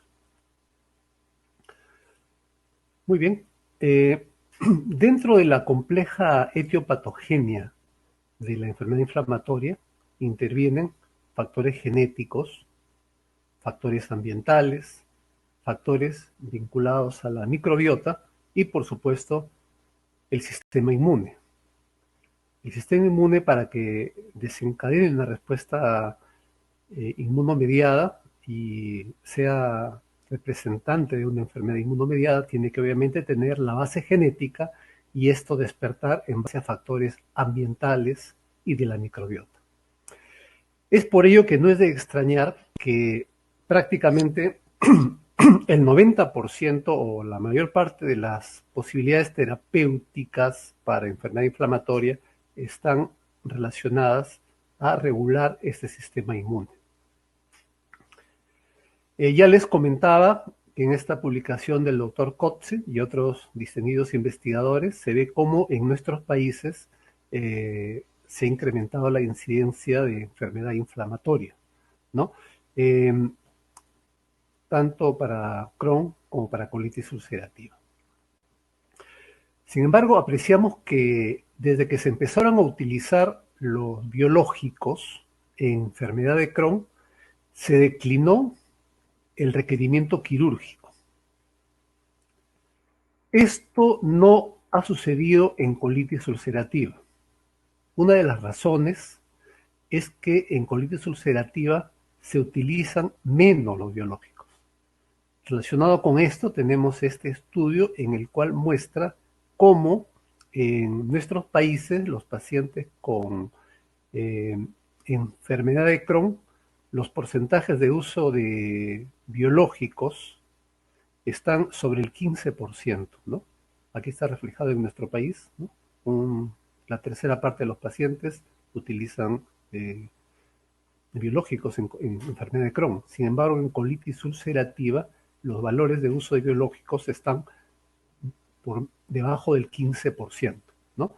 Esta data mostrada también refleja lo que pasa en nuestro hospital, en el cual efectivamente pacientes con enfermedad de Crohn, la tercera parte utilizan biológicos y menos del 3% de los pacientes con colitis ulcerativa utilizan biológicos. Este fue un estudio retrospectivo que presentamos hace unos años. De pronto esto ha ido cambiando en los últimos 3 años. Y bueno, ¿qué cosas son los biológicos? Los biológicos son fármacos derivados de tejidos, ¿no? Tejidos vivos, por ello se denominan biológicos. Son complejas proteínas con representación tridimensional, ¿no? Y de acuerdo a el elemento animal y el porcentaje de en la conformación de la molécula, tenemos diversos sufijos, ¿no? Cuando tenemos el sufijo OMAP, tenemos fármacos que son 100% murinos. No los utilizamos en enfermedad inflamatoria. Sin embargo, si utilizamos las quimeras, que tienen hasta un 30-40% de elemento murino o no humano, y el representante de ello es el infliximab, ¿no? Que tiene el sufijo cimab.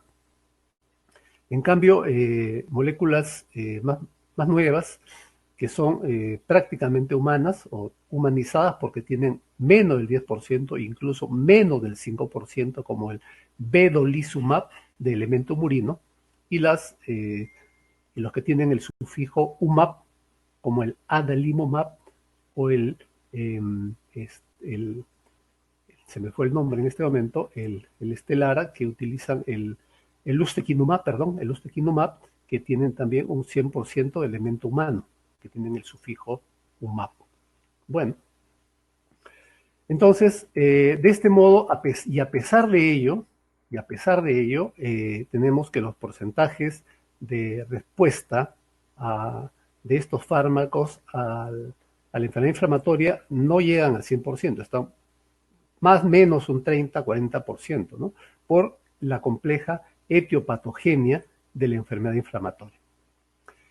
Ya mencionamos que las terapias anti-TNF, con el tiempo, existe una pérdida de respuesta situándose por sobre el 50% después de 12 meses a más de tratamiento.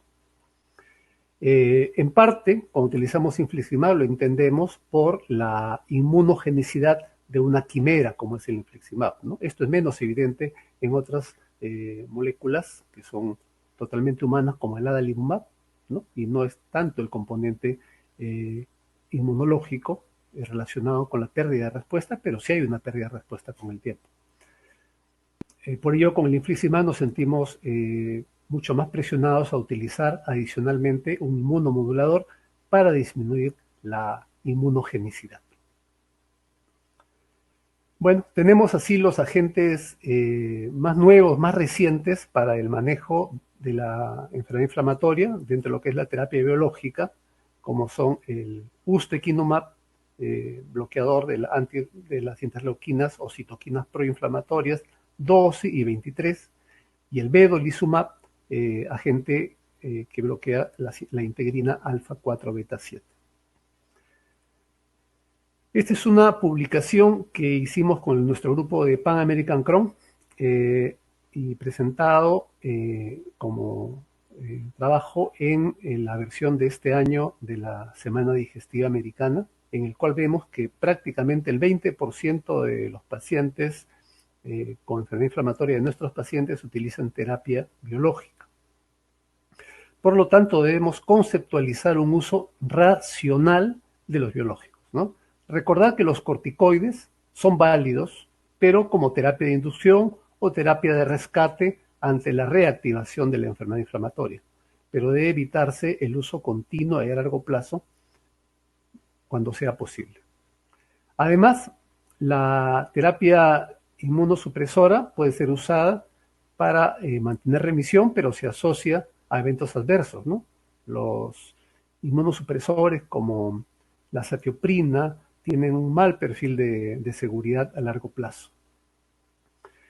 También que la falla de la terapia convencional incide o se relaciona con una progresión, ¿no?, de la enfermedad y por ello debemos pensar en nuevas estrategias terapéuticas y debemos aprender a identificar a qué pacientes se van a beneficiar con el uso oportuno, más que temprano, oportuno de los biológicos, ¿no? Si tenemos en cuenta que las proctitis en el transcurso de los años pueden llegar a ser pancolitis en al menos 15.6% de los casos, las colitis del lado izquierdo, el 16.6%, después de unos 9 años pueden convertirse en pancolitis, y la pancolitis se mantiene como pancolitis si no se ha llevado un tratamiento adecuado en casi 3/4 partes de los pacientes. Esta injuria crónica del intestino conduce a daño estructural y, por supuesto, al incremento de los desenlaces adversos, como son cirugías y eventualmente neoplasias.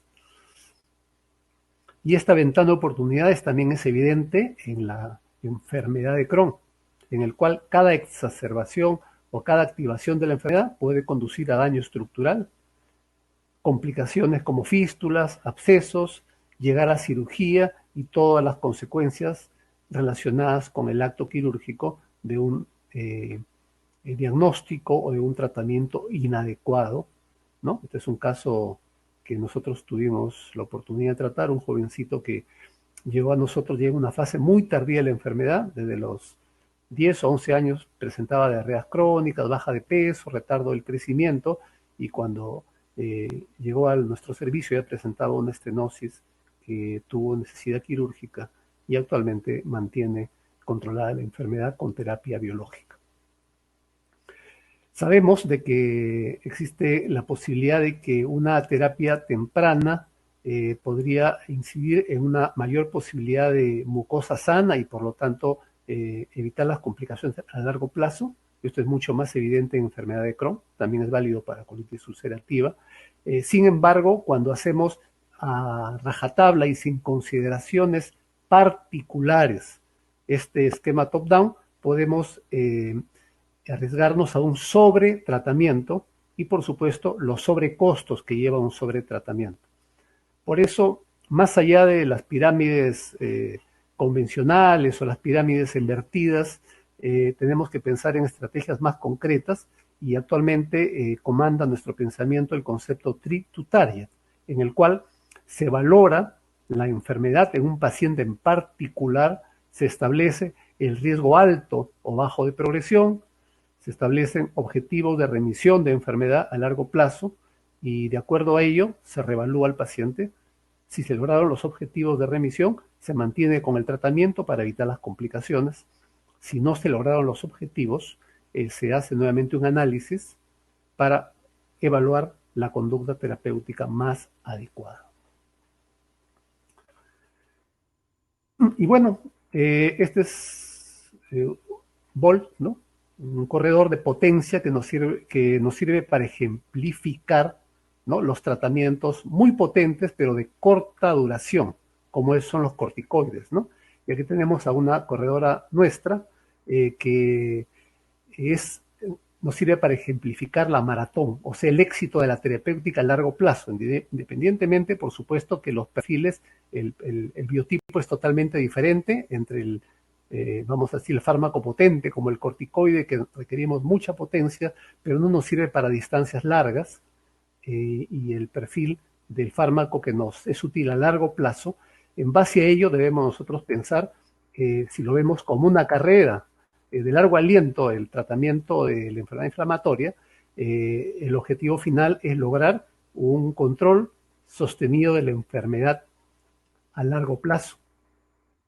¿Qué biológico debemos escoger para esta carrera de gran distancia? En general, todos los biológicos son efectivos, pero debemos personalizar el tratamiento de nuestro paciente, porque existen obviamente algunas diferencias en su mecanismo de acción, eventualmente en el perfil de seguridad, y en todo caso tenemos que tener la mejor droga disponible, lo cual a veces es muy difícil en nuestro medio, no tenemos todo lo que quisiéramos. La mejor elección, encomillado esto, depende de varias cosas, ¿no? Uno, ¿qué queremos aportar en nuestro paciente?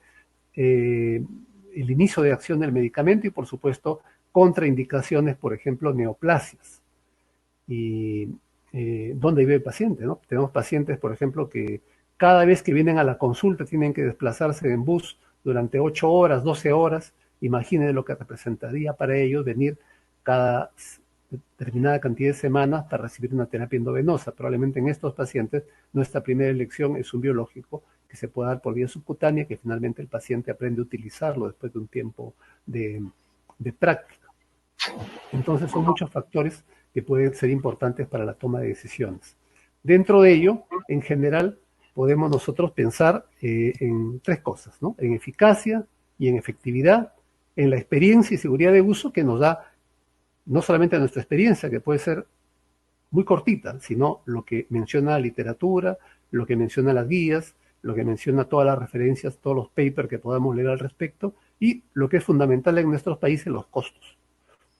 En cuanto a lo que es eficacia y efectividad, eficacia está medido por los ensayos clínicos, ¿no?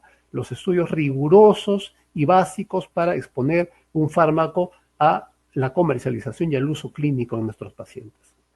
En cambio, la efectividad nos mide más la experiencia en el mundo real. ¿Qué sucede en el paciente? ¿Qué sucede en diversas poblaciones, ¿no? Más allá de los rígidos parámetros de los protocolos de investigación. Sin embargo, la eficacia y la efectividad, los ensayos clínicos y la práctica clínica son complementarios en el momento de la toma de decisiones. Hablábamos de los head-to-head, decíamos que no deben considerarse como absolutos, puesto que los head-to-head son básicamente estudios randomizados, ¿no? Y no representan al total de la población. Y también la experiencia, las características de nuestros pacientes de diversas poblaciones también son importantes para poder medir y determinar el mejor tratamiento dentro del contexto de lo que es el mundo real. Bueno,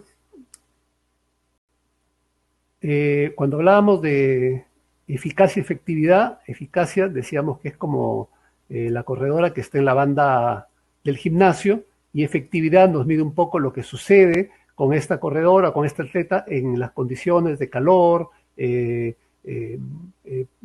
estructura irregular del terreno, la eventualidad, posibilidad de caídas, etcétera, situaciones, pero la complementación de ambos elementos son fundamentales para entender el proceso, y además la experiencia acumulada del medicamento, que solamente lo va a dar el tiempo de uso. Ya estamos obteniendo datos a largo plazo con el vedolizumab, con el adalimumab y con los nuevos biológicos irá apareciendo experiencia acumulada en cuanto a resultados a largo plazo y por supuesto también en cuanto a seguridad. Esta es una reunión anual que viene a ser la reunión de expertos en enfermedad inflamatoria en Estados Unidos, y al respecto de la elección del mejor fármaco, del mejor biológico, aquí se dijo algo contundente, ¿no? Nadie sabe realmente cómo prescribir la droga correcta a la persona correcta en el tiempo correcto. O sea, no existe una respuesta absoluta para esto. No podemos hasta ahora ser categóricos en decir en general cuál es el mejor tratamiento de primera línea y cuál es el mejor tratamiento ante una primera recidiva. Debemos analizar cada caso en particular y sin olvidar algún concepto adicional. Por ejemplo, cuando hablamos de la migración de leucocitos, del acoplamiento de las integrinas a sus ligandos, que son los MAdCAM-1, a nivel del endotelio vascular del intestino, no debemos olvidar que también intervienen el factor de necrosis tumoral y otras citoquinas para la llegada de estos leucocitos. Y asimismo, en las formas más severas de enfermedad inflamatoria, se produce un fenómeno interesante que voy a pasar a resumir. Cuando hay una inflamación aguda, se producen citoquinas proinflamatorias, factor de necrosis tumoral, interleuquina 6. En este contexto surge la acción de las células T reguladoras, que van a producir citoquinas antiinflamatorias, como la interleuquina 10 y el factor transforming, los cuales inducen a apoptosis de estas células que producen citoquinas proinflamatorias. Hasta ahí vamos bien. Pero cuando hay inflamación crónica, y un modelo claro de inflamación crónica y persistente lo constituyen las enfermedades inmunomediadas, dentro de nuestro ejemplo la enfermedad inflamatoria intestinal, vemos cómo estas citoquinas proinflamatorias no son inhibidas porque los linfocitos T reguladores, su expresión está marcadamente disminuida. Esto es común a una serie de enfermedades inmunomediadas. La mala respuesta a la inflamación de los linfocitos reguladores, por lo tanto, poca presencia de citoquinas antiinflamatorias y perpetuación de la acción de los linfocitos que producen citoquinas proinflamatorias. Además, se ha visto que estos linfocitos que producen citoquinas proinflamatorias tienen receptores para interleuquina 23 y para factor de necrosis tumoral. Y cuando tenemos células con receptores para estas citoquinas, vemos que se produce un bloqueo de la apoptosis mediados por receptores intracelulares STAT, ¿no? Entonces vamos viendo cómo la sinergia de acción entre diversas citoquinas, entre diversos mecanismos de acción, nos brindan el rostro, el fenotipo de formas más severas de enfermedad inflamatoria.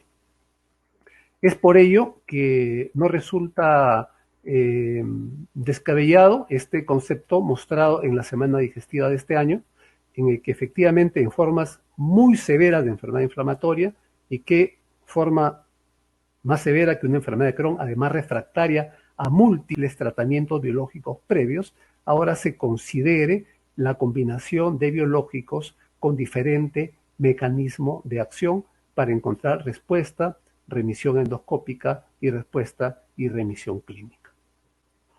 Bueno, finalmente decirles que en el momento oportuno para el inicio de la terapia biológica, esta decisión es fundamental, porque lo que nos interesa es no dejar que la enfermedad inflamatoria intestinal evolucione naturalmente. Debemos pensar siempre en remisión profunda y, por supuesto, no olvidar la eficacia, la efectividad, o sea, los estudios fundacionales, los estudios del mundo real y, por supuesto, la seguridad y la experiencia de uso. Y idealmente decidir con nuestros pacientes, lo cual en nuestros países es muy difícil porque a veces estamos limitados por lo que tenemos en la farmacia de nuestros hospitales y por la eterna lucha con los seguros de salud privados. Muchas gracias.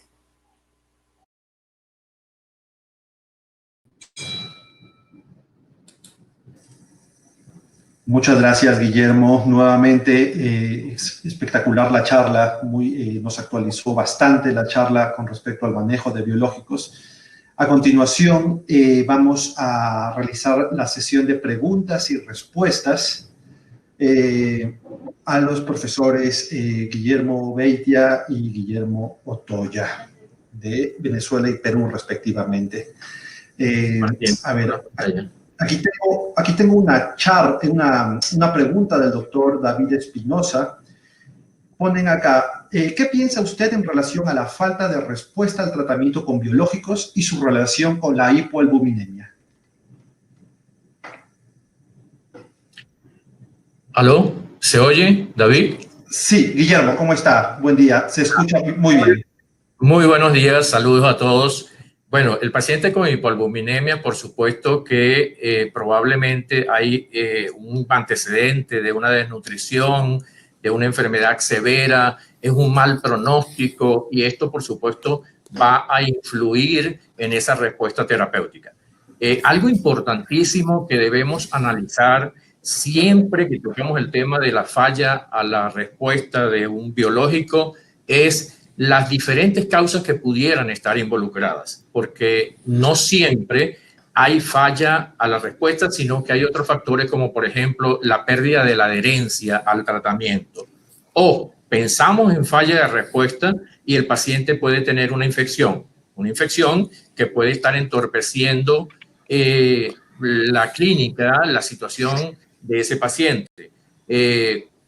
Son elementos que definitivamente tenemos que tomar en consideración. Un citomegalovirus, una Clostridium, una colitis pseudomembranosa, una amibiasis. De repente, esas infecciones pueden estar complicando la situación y estamos pensando en falla de respuesta. Debemos entonces cuidarnos mucho y tratar que nuestro paciente conjuntamente con la nutricionista que forma parte de ese equipo multidisciplinario, tenga un estado nutricional aceptable para que la respuesta sea cada vez mejor.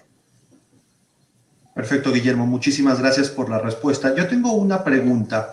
En nuestros países latinoamericanos, en los cuales la mayoría no tenemos la forma de medir la cantidad de fármaco o medir los anticuerpos antibiológicos, anti-TNF específicamente, ¿cómo afrontar la pérdida de respuesta en estos casos? Es decir, excluimos, tal vez replanteamos nuestro diagnóstico o excluimos infecciones como citomegalovirus, por ejemplo. ¿Cómo es el abordaje que tenemos que tener en vista de que no tenemos la disponibilidad de poder realizar estas pruebas?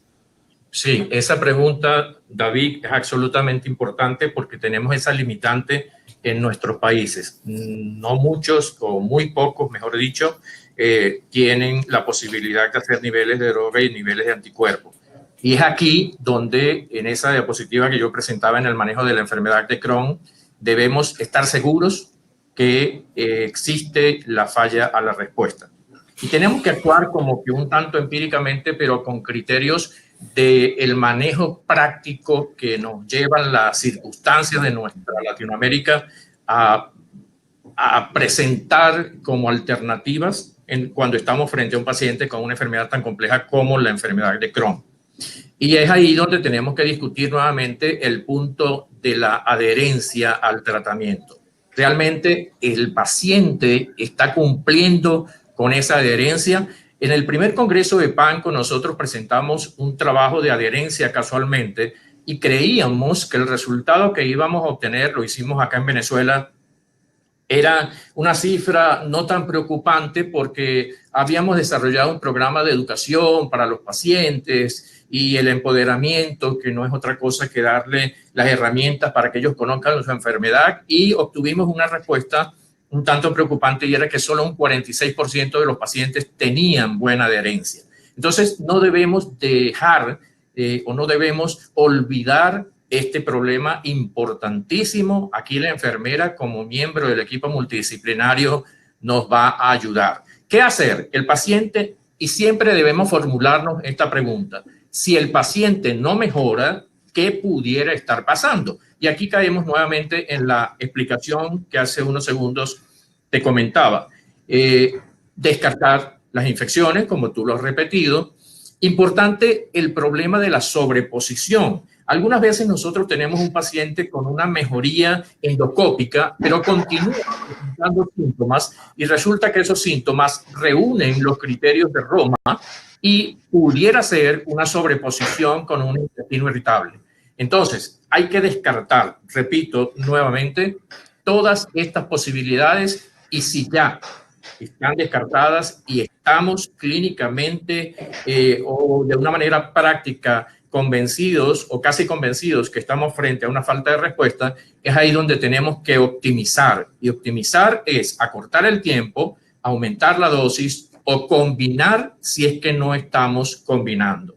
Es una serie de alternativas que nos debemos plantear. Cambiar un medicamento por otro dentro de la misma clase puede ser si estamos usando el infliximab por adalimumab, o un mecanismo diferente, antiintegrinas o antiinterleuquinas, como vedolizumab y ustekinumab.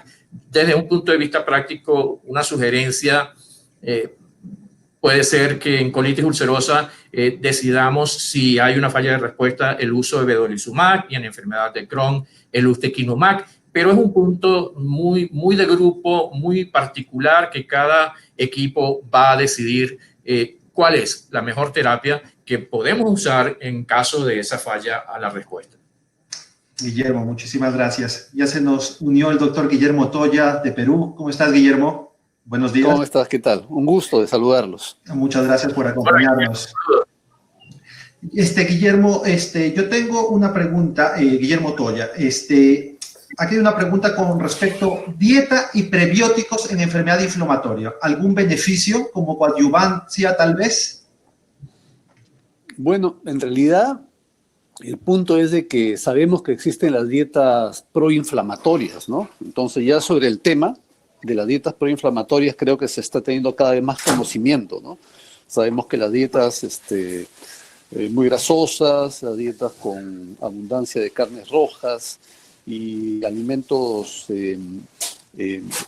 envasados por los preservantes podrían contribuir a la inflamación del intestino y ser un factor de riesgo para el despertar de la enfermedad inflamatoria o para el mantenimiento de la actividad inflamatoria. Entonces creo que debemos cada vez dar más importancia a lo que son las dietas antiinflamatorias con el fin de lograr un beneficio adicional. Sabemos que el disturbio en la microbiota es un elemento fundamental que dispara el gatillo de captación de noxas por las células dendríticas y despierta toda la respuesta inflamatoria, ¿no? Entonces, existe obviamente una base de alteración inmune que tiene un principio genético, ¿no? Y tratamos de evitar la posibilidad de que esto pueda despertar con dietas que condicionen la inflamación o la activación inmune. Por lo tanto, sí es una buena idea, ¿no? Pero específicamente utilizar un probiótico, un prebiótico, sabemos que actualmente es sumamente discutible que exista un perfil de administrado efectivo para encontrar una solución. Muchas gracias. Tengo una pregunta, ya creo que para terminar, porque no veo en el chat más preguntas que han realizado. Esta pregunta va dirigida para los dos Guillermos, Otoya y Beitia. Con respecto a la experiencia en sus respectivos países, sí, con los biosimilares, ¿qué experiencia han tenido con respecto a la intercambiabilidad de los mismos en cuanto a cuáles son los que las aseguradoras tienen disponibles o los pacientes tienen disponibles de acuerdo a las aseguradoras que tienen las posibilidades para darlos? ¿Tienen alguna experiencia con intercambiabilidad? ¿Cuántas switches han realizado en un paciente? Todo eso, porque aquí en Ecuador los biosimilares los tenemos ya desde hace algunos años y justamente por cuestiones de política de salud se han realizado algunos switches, algunas intercambiabilidades entre los biosimilares y los biológicos originales. Cuéntenme su experiencia, por favor. Importante pregunta, David, porque en relación a los biosimilares se creó todo un mundo de dudas y controversias. Cuando llegaron a Venezuela nosotros estábamos muy preocupados, pero resulta que comenzamos a usarlos y probablemente influyó la situación económica que lamentablemente vivimos acá. Teníamos pocos biológicos originales, necesitamos ayudar a nuestros pacientes severamente o con criterios de mal pronóstico y llegamos al uso de los biosimilares y nos dimos cuenta de una gran realidad. Los biosimilares se están comportando desde el punto de vista de eficacia y seguridad de una forma muy parecida a los originales. No hemos hecho cambio de un biosimilar por otro porque solamente tuvimos el biosimilar del infliximab. Cuando se nos presentaba la situación que no teníamos el infliximab original, cambiamos por el biosimilar del infliximab y, como te digo, repito, los resultados fueron bastante buenos, pero no tuvimos otra experiencia porque no disponemos de otro biosimilar en nuestro país. Sí, yo quería comentar que en el Perú tenemos, inicialmente creo que todos vimos con cierta, no sé si decirlo, recelo, esa publicación en la cual se juntaron diversas enfermedades inmunomediadas, artritis reumatoidea, psoriasis, enfermedad inflamatoria, para evaluar en un estudio head-to-head el infliximab, el biosimilar versus el original, ¿no? Y las conclusiones fueron muy discutibles porque reunían diversas patologías y en todo caso no necesariamente se podían extrapolar. Pero sin embargo, ya en la práctica, en nuestro sistema de seguridad pública, en realidad hemos tenido sustitución automática, o sea, por cuestiones de precio ha entrado el biosimilar.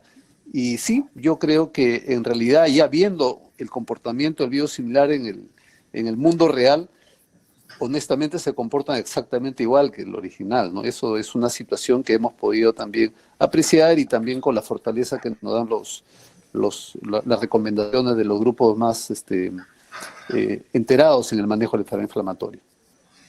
Bueno, perfecto. ¿Algún otro comentario tal vez de uno de ustedes?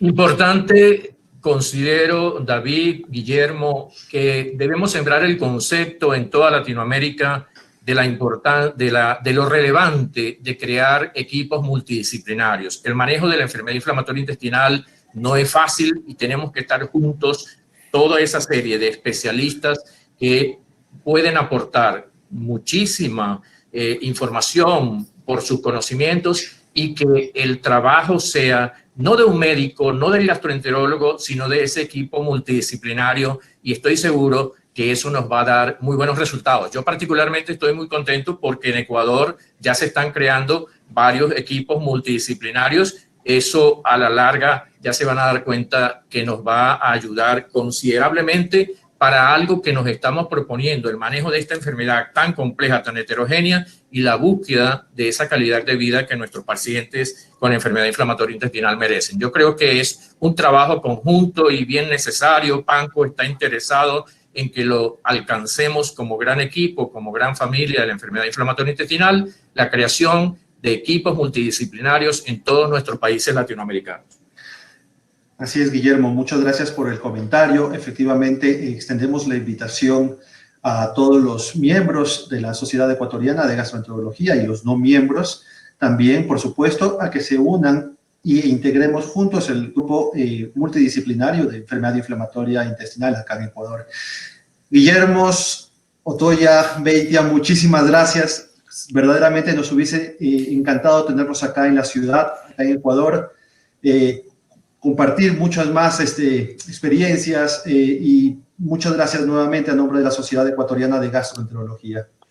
Gracias, David, gracias por compartir. Yo compartir con ustedes. Muchos saludos. Ya habrá oportunidad para vernos personalmente. Un gran abrazo. Por supuesto.